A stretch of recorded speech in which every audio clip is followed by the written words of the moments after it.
Okay, we're going to talk about systemic drug-induced retinal toxicity. This is a topic from your basic clinical science series. You will hear about these problems more than you see them for the most part, but you will see some of them. And it's very important not to miss these, because if you forget entirely about them and someone continues to have progressive vision loss while taking a drug that causes a known toxicity, that's probably an oversight that shouldn't happen. Okay, so we'll start with the most common drug toxicity class, which are drugs that cause RPE and photoreceptor complex abnormalities. The class of drugs that does this is the most commonly prescribed class of medication that has retinal toxicity problems. Systemic class of medication has retinal toxicity problems. And like a lot of these toxicities, it's completely asymptomatic in its early stages. What drug am I thinking of before I go to the next slide? What's that? You said it. Plaquenil, yeah, correct. That's in this class, exactly. So chloroquine and the modern replacement for that, hydroxychloroquine, are the traditional antimalarials that are most commonly seen in this class that cause these types of problems. They're used to treat rheumatoid arthritis and SLE. And the reason that they're used is because systemically they're exceedingly benign. Their only significant risk of toxicity is ocular. So non-ocular doctors love to use them because they're really, really safe elsewhere.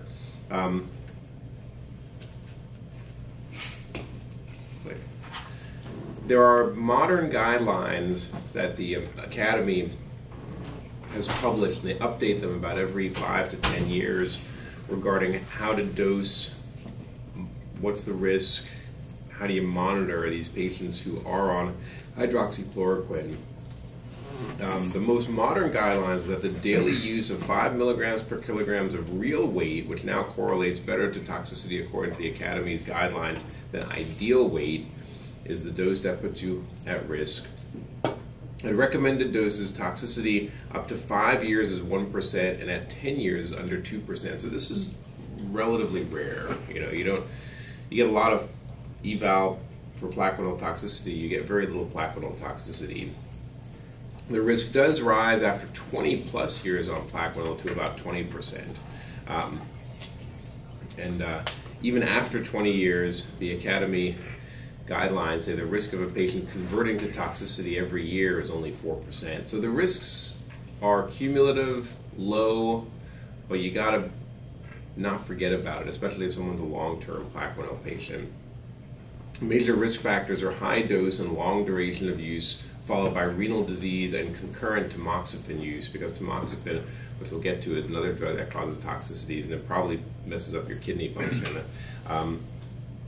The screening tests have changed. Automated visual fields were the standard screening test along with angiography and color fundus photography. Now, automated visual fields, it doesn't specify a visual field anymore. It used to be a 10-2 red stimulus field, which is really hard to interpret. Have you guys ever interpreted a 10-2 field? Have you guys ever ordered one? Yeah, the red ones. Just for this, can you interpret them? Do you know how to read them? No one knows how to read 10-2 fields, right? So you can do other fields too, like 24-2s, which are easier to interpret, and the machines have, the Humphrey machine has a better algorithm for it. So an automated visual field plus a spectral domain OCT looking for outer retinal toxicity plus autofluorescence. So if you're going to really follow these and you really want to follow the guidelines, at least do 2 of the 3 recommended tests. Do an autofluorescence and an OCT or a visual field plus an auto OCT, because a lot of you won't have autofluorescence if you're not a retina specialist when you grow up. If you make the wrong choice and become a non-retinal specialist, you won't buy an autofluorescence machine. The toxicity is bad because it is not reversible, and it's even progressive in some cases when you stop the drug. Okay. So again, toxicity is dependent on daily dose and cumulative dose. Modern screening should detect retinopathy before it is visible in the fundus. If you see a bullseye, it is too late. You can find it beforehand, and recognition at an early stage is important to prevent vision loss. It looks like this when it's fairly advanced in the traditional setting. You have color fundus photos on the top and fluorescein on the bottom. Can someone interpret and tell me what's abnormal about either the color fundus photo set on top or the fluorescein on the bottom? Sure. The color fundus photos seems like there's like pigmentary changes that's around the center of the macula, and then inferiorly the fundus, the FA looks like there's, I guess, I don't know what the proper way of saying it, just like hypolucent. What's the proper way of saying it? So yeah, so in the fluoresceins you talk about fluorescence. Yeah. So what's abnormal, the bright stuff or the dark stuff in the fluorescein, the hyper or the hypo at the center? The hypo. Well, it's really, the center of the macula is relatively hypo. It's relatively dark in these pictures because the area around it, where you had the toxicity, the outer retinal toxicity, is bright. So the hyper is what's abnormal, but it makes the center hypo appear even darker because of the toxicity. More importantly than getting color fundus photo and autofluorescence, neither of those are in the American Academy of Ophthalmology's 2016 guidelines for screening for this, is to recognize changes in the autofluorescence. Do you guys know which one the autofluorescence is? Top or bottom? Top. Good. Exactly. What's the bottom one? The IR. IR, yeah, correct. So the IR is not part of this as much, but the top, what's abnormal about the autofluorescence on the top? The ring of speckled hyper autofluorescence. Right. Exactly. It's basically the same thing as the fluorescein. That's, you know, the autofluorescence excites and has brightness that comes from where lipofuscin accumulation is. Lipofuscin accumulates where you have diseased RPE, so things like the borders of active geographic atrophy light up, and retina that you're making sickly from too much plaquenil lights up. So good. And the visual field looks like this. It's a ring scotoma. This is generally what your abnormal visual field will look like. And this occurs before you see the bullseye maculopathy, but probably after you see outer retinal atrophy on the OCT and the autofluorescence findings. Okay. Let's move on. That's the most important toxicity. Yes, questions? Do you look at the IS-OS junction, or is that? I mean, I've read about that. Yes, I don't definitely. Yeah, I didn't put that up there because I guess I should have put it up there. But that's the first thing I look at, and the easiest multimodal imaging test to detect the abnormality and is the outer retina where you lose your IS-OS junction. Yeah, that's exactly right. That's what the OCT would detect. So good. So drugs causing retinal pigment epithelia and photoreceptor complex abnormalities. We're moving on to a different type of abnormality than the plaquenil abnormality. Any other questions about plaquenil or antimalarials? No, do you ever get a patient who's taking a different kind of antimalarial? We've gotten a handful over the years. Malarons, yeah, stuff like that. Yeah.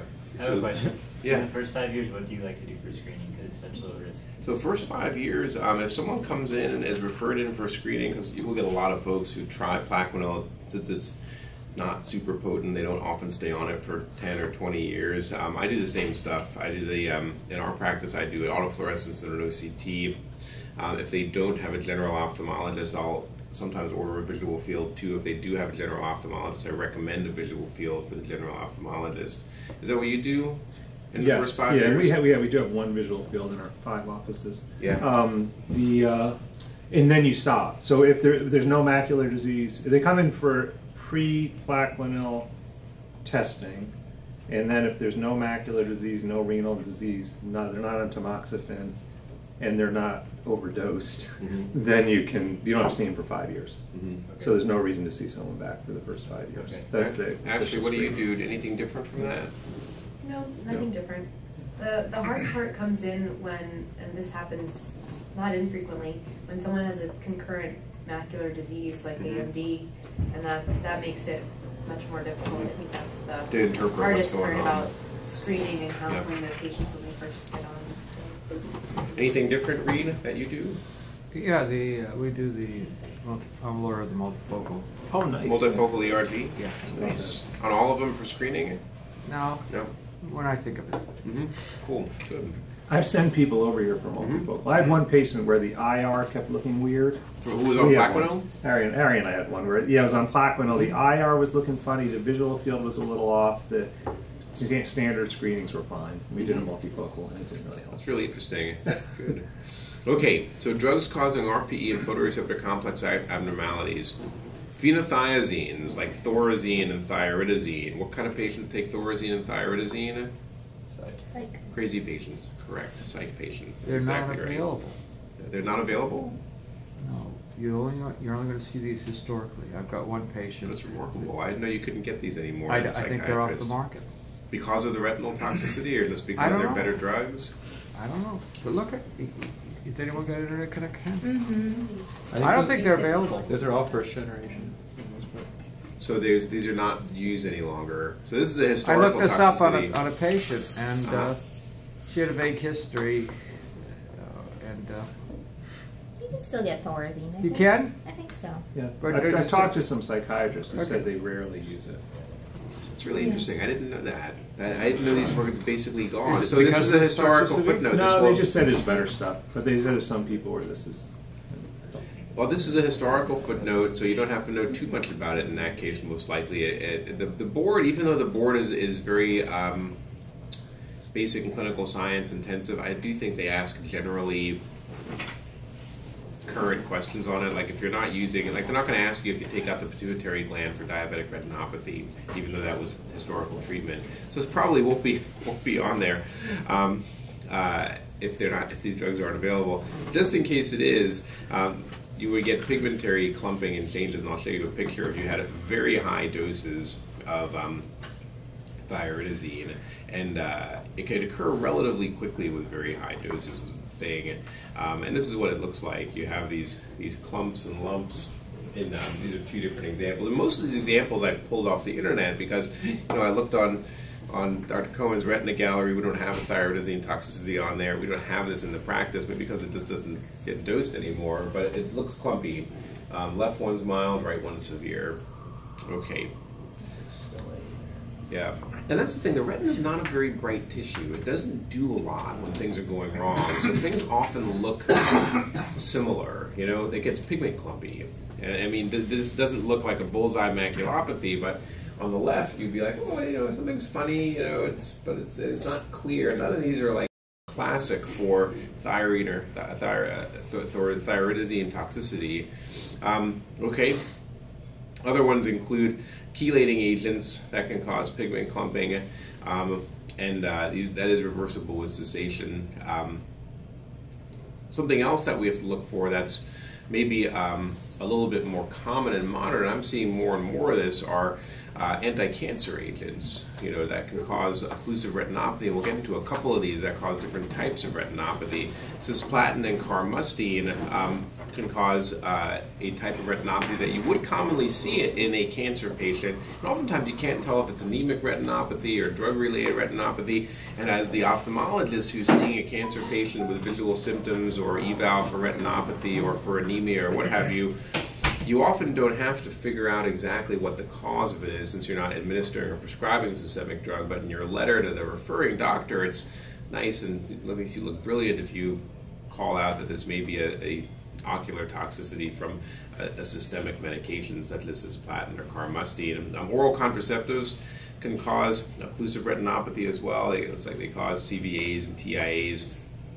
And here's an example, but it's kind of a garden variety example. And frankly, you can take a picture of a bad hypertensive and have the same basic photograph. So it's certainly not pathognomonic.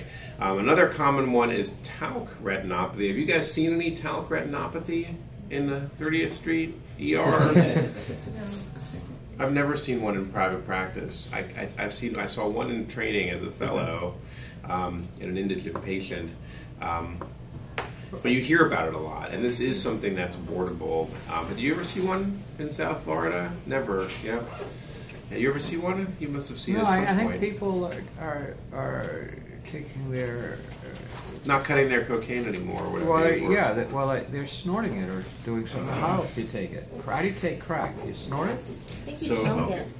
You smoke it, so you're not going to get this stuff. So, but it's from injecting intravenously oral medications like Ritalin or methadone that should not be injected intravenously. when the medications are crushed and they create an aqueous suspension, they embolize in the pulmonary vasculature, and after repeated injections, what happens is you get collaterals from the venous to the arterial system, and the particles enter the systemic circulation and go up into the eye. And you can get pictures of ischemic retinopathy. Maybe it's happening less. Maybe the drugs are higher quality these days, because the photos I found are generally old. Since I only saw one in training, I do not have my own photo. This is a photo cropped from the internet. What's remarkable is if you get a really bad case, you can get what looks like peripheral ischemic retinopathy, like a sickle cell type of picture, where you have these C fans and poor peripheral circulation, which it looks pretty striking. You know, it would be really a remarkable thing to see this in someone's history. And of course, these are 30-degree color fundus photos, and these are old photos. All right. Drugs causing ganglion cell and nerve toxicity, toxic optic neuropathy. And what's important when you're looking at toxic optic neuropathy versus other pale nerves, there are a couple of things that you look at in a pattern. You get bilateral symmetric optic nerve changes. If someone has an AION or is having temporal arteritis, they will not have bilateral symmetric optic nerve changes. They'll have unilateral optic nerve changes. If someone has bilateral optic nerve changes, Mitch Drucker will be very happy that you know that bilateral symmetric optic nerve changes can be something other than a unilateral vascular event. One of the things that you consider is toxicity for the optic nerve. This is probably underdiagnosed, but it is often a diagnosis of exclusion. You look for other things first. What will cause a bilateral optic nerve atrophy that's not a toxicity? Right, a certain mass lesion. There are a whole slew of things that you can test for with imaging. You look for infiltration. You look for perhaps dominant optic atrophy. You look for family history. You can get a genetic test for that. But if you've excluded things that are treatable, especially a mass lesion or what have you, or other things that are treatable, infiltration, and you dig more into the history, it's reasonable to diagnose someone with bilateral optic nerve atrophy as having toxic optic neuropathy. The most common cause of this is probably alcoholic optic neuropathy. Other things can cause it too. This is the list: phosphodiesterase inhibitors, heavy metals, certain anti-cancer drugs. But it is a diagnosis of exclusion. And in general, this is a picture of what things would look like. You get pale nerves that are kind of temporally pale on the bottom. On the top, you get a similar picture. And then you get kind of random visual field defects. You don't get a pattern like you do in certain compressive lesions. Okay. Drugs causing macular edema. There's a list of drugs causing macular edema. And one that was really hot when I was a resident and fellow was the then new class of anti-diabetic drugs like preglitazone and rosiglitazone. Are those still used commonly? Do you see a lot of macular edema worsening from those, or is that a treatment consideration? Because it's not a treatment consideration in the private practice world out there. If someone's treating a diabetic with a glitazone and the patient develops macular edema, you don't tell them to change their diabetic treatment. You treat the macular edema. This may have been more of an issue when we did not have really good treatments for macular edema, like intravitreal anti-angiogenics and better steroids and things like that. A new one that I've been learning about is the fingolimod class for multiple sclerosis. Do you guys see patients on this who come in for macular edema? Yeah? A lot or not a lot? I haven't seen any here, but in residency I've seen You did? 10. You saw a number of them, yeah. None of them had macular. I'm on a committee with Steve. Steve Gross runs it. He's a neuro-ophthalmologist in St. Pete who does a lot of work with a CRO. Do you guys know what a CRO is? No. Contract Research Organization. They're the entities that are contracted by sponsors to develop drugs, to administer clinical trials. So Steve does a lot of work with CROs, and me and him and Tarek Bhatti, who's a neuro-ophthalmologist, are on a committee that reads reported fingolimod class patients in a clinical study and tries to determine whether their macular edema is caused by this class of drug that's being studied, or if it's coming from another event like a CRVO, which again may or may not be related to fingolimods. But what we found is that in that particular reading committee, and what we also see from the published papers on fingolimod in general, is that the patients who develop macular edema on it have a tendency for it anyway. They have epiretinal membranes with traction, or they have diabetes, or they have a history of uveitis. But still, it's something to consider, and it's something to let the neurologist know about. It's super trendy now to put your patient on a fingolimod for multiple sclerosis, and if they do develop macular edema, you'll look brilliant if you send a note back to the neurologist. Some neurologists have OCTs in their office, mostly for optic nerves, but also looking at maculas. Does the neurology department here have an OCT? Do you guys ever get referrals from them, or patients that come from them saying, my neurologist scanned my eye? No, it doesn't happen here. Yeah, Sinop has one in Clearwater. Does he? Yeah. Yeah, I knew that it was out there in the community. I know where it was coming from. Yeah, looking at nerves mostly, I think. I want to make, you talked about drugs. You know, you're going to run into a lot of ethambutol. Do you guys test anybody for ethambutol? We do, we screen patients, usually they're VA patients, for ethambutol toxicity, and we see them every 3 months and have them check their color vision at home. Yeah, that's coming up in our color vision section. Yeah, but that's one of the ones, that's okay. Ethambutol is one of the not exciting ones because I don't have a great picture of ethambutol toxicity. Okay.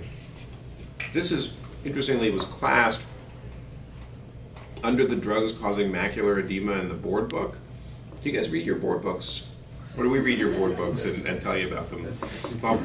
In the index for the board books, Tamoxifen, which is going to come up again in the crystalline retinopathy section, and we're on the back third of this here, but this came up in the drugs causing macular edema because when you get vision loss from tamoxifen, it's evidently from macular edema. But tamoxifen is probably the second most common one that you see people with concern for retinopathy about after Plaquenil. Have you guys ever seen a tamoxifen retinopathy in person?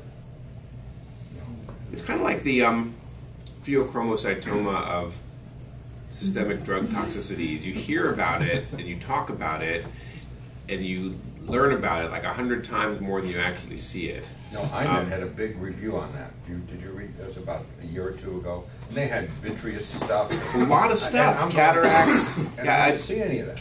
Cataracts, vitreous stuff, retinal hemorrhage, macular edema, which is why it's in this section of the things that the macular edema is what causes vision loss.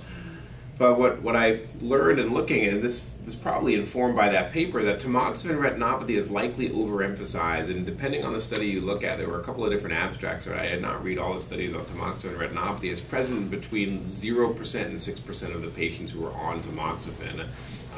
So you get a lot of patients who are worried about it. Cancer patients read a lot, which is not a bad thing. You know, patients reading is generally a good thing.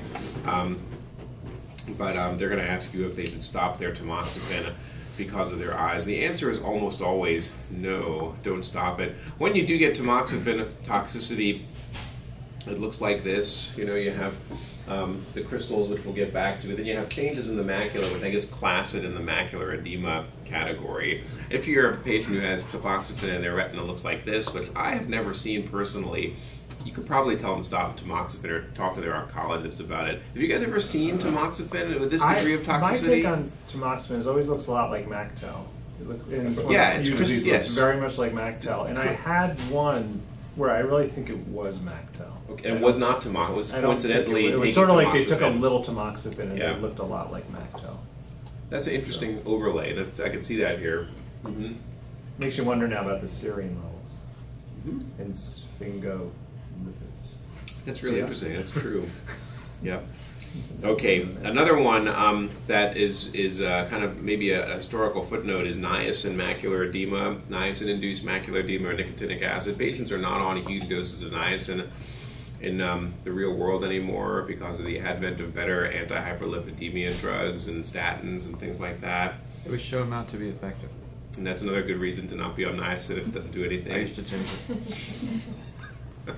But it's another one. It's like, I guess, like the phenothiazines. It's like a historical footnote. It will be theoretically on your list. Yeah. There's this whole non-alternative medicine thing now. There was just recently, the health food people, they take... A lot of health food people take a lot of niacin. Because they're like, I don't want to deal with doctors. Maybe it will come back. So maybe niacin toxicity will come back. I have seen one, and there was an article just this last month in something about how people are starting. Did you see one? Someone who was taking a bunch of because it is over the counter. It's a supplement. Yeah. Vitamin B3. Yeah, it was a little bit nice. It's not a nice drug to take. Makes you get hot, flushes. you get red, you get very warm. Yeah, I used to get that. Yeah. So, something I guess to know about, it does look like this. It's one of the macular edemas that's angiographically silent, so you get a lot of swelling, you don't get a lot of leakage if you do an angiogram. And if you get someone who comes in, everyone's favorite patient type, the holistic patient who comes in with a huge list of things they've taken over the counter, you can talk to them about their niacin if they're taking a lot of it. Good? Okay, being rebooted.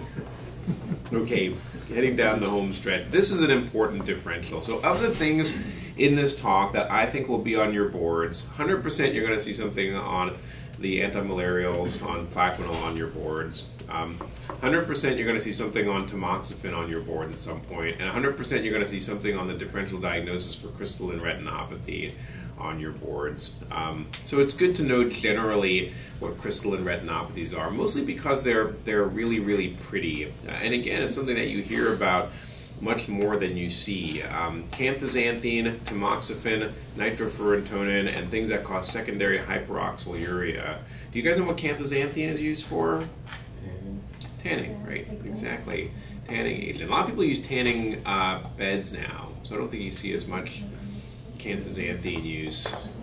You guys know anyone who tans with canthaxanthine? I mean, this is Tampa. It was just Gasparilla. Everyone wants to be super tan, Does Donald use it? Donald uses that color. Yeah, it sets off his hair. Does he really? He's acquitted. He can go back to the canthaxanthine bed. Acquitted. Free to tan.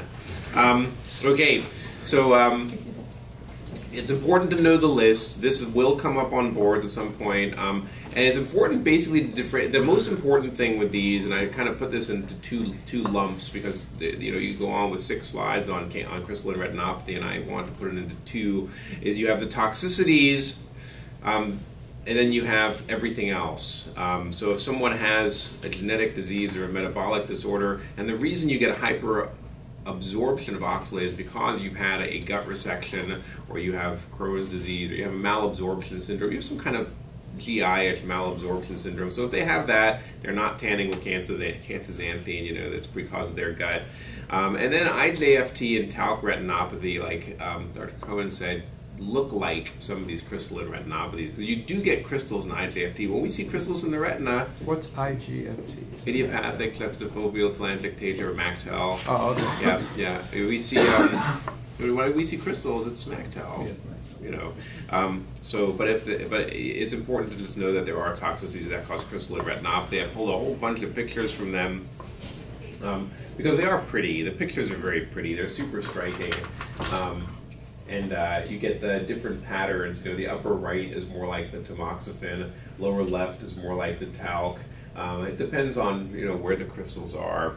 But if you see crystals, just remember you could be looking at someone with a systemic toxicity.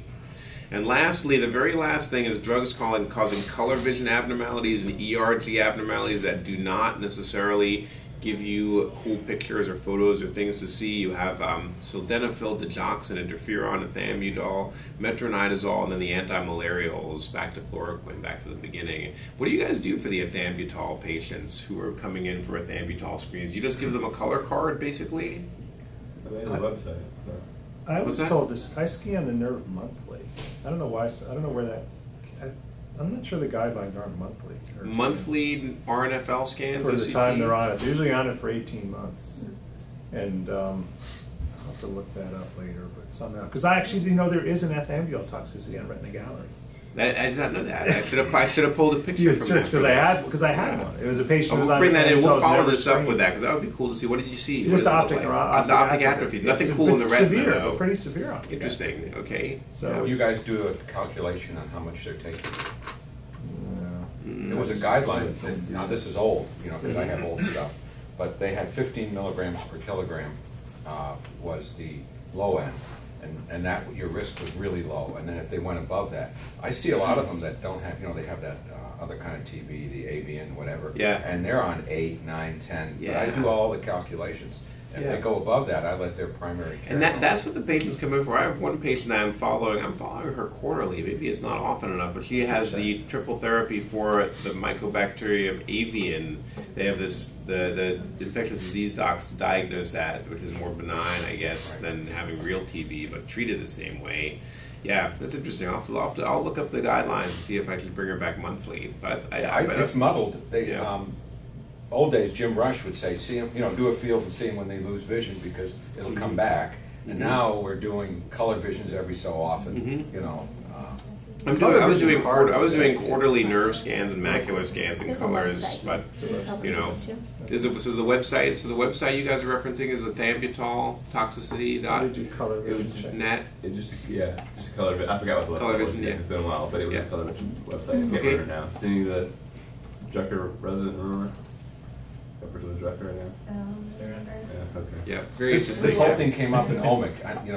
Our insurance company sent out a big Yeah. thing about Yeah. people getting sued about this, and they had some guidelines in there. Interesting. That would be a good reference because it'd be nice to have a better protocol on it than guessing. Good. Well, that's it. That was the end of the board book. Anything else you guys want to talk about? Questions? Does anyone use digoxin anymore? Yeah. It's used in resistant AFib. That's about it? Or coupled with heart failure. Yeah. If they have AFib with heart failure.